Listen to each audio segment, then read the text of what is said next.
Yes, nung may mga binibigay talaga, no offense naman dun sa mga nag-aaya sa akin na tara na, game, balik ka na, ito yung kwento. Parang wala talaga siyang lukso ng dugo. Parang hindi nakaka-comeback yung yung dating niya. Di ba? Angelica pa rin talaga, di ba? Siyempre gusto mo na yung tahimik na buhay na meron ako ngayon, kailangan nyo akong pakitaan na talagang, ay sandali, ang ganda nito. Sandali, luluwas ako para dito. Kailangan ko nung manggigigil ako dun sa project eh. Yung hindi ka makakatulog, yung parang pag pinalagpas ko to, parang panghihinayangan ko.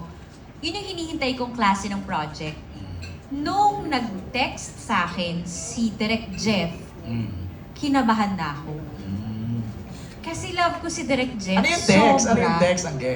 Hi, Angge. Pwede ba kaming mag-present sa'yo ng film? Sila ni Attorney Joji nag-message sa akin. Halos sabay, same day.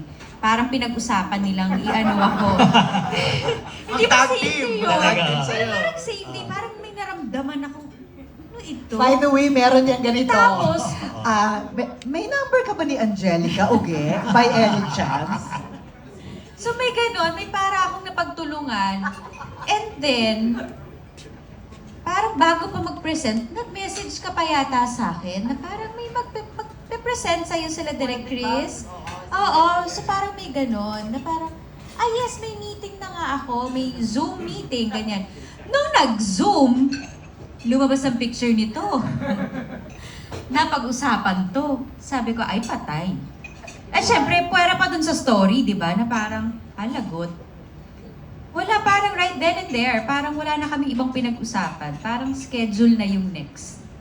Kasi, yun nga, tulad ng sinabi ko, hindi ko mahihirapan ako pag pinalagpas ko yung project. Ayaw ko ng mga ganun eh.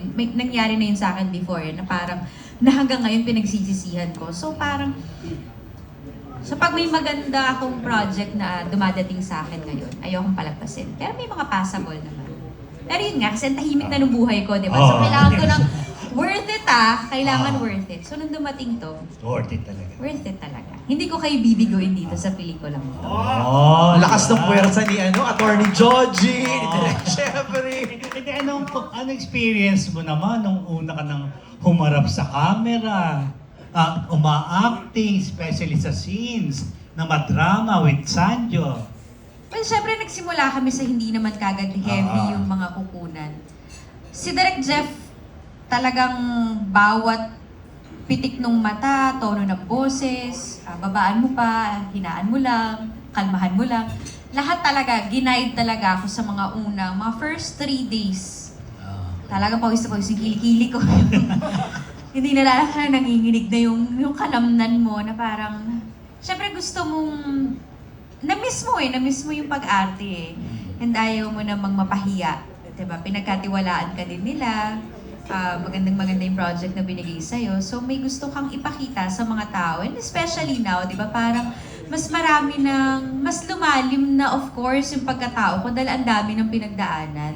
Sa isip-isip ko nga, di ba? Kailangan magpakita tayo dito ng maturity, ng texture kasi iba na yung atake natin dahil iba na yung mga na-experience ko sa buhay. Ano sabi naman ni Habi sa pagbabalik mo? Okay, maganda po magbayad si attorney, kaya po pag uwi ko, may cheque akong inaabot. Masayang-masaya pong asawa. And then, syempre, sobrang supportive po. Sobra talaga. Of course, mahirap kasi para kaming naka-LDR dahil sa Zambales kami nakatira. So, may mga minsan, straight 5-6 days, hindi ko nakikita yung mag-ama ko. And nahihirapan din sila mag-adjust dahil for 3 years, tutok ako sa kanila, di ba? Then biglang parang, oops, wala ang ang sunshine nila sa bahay.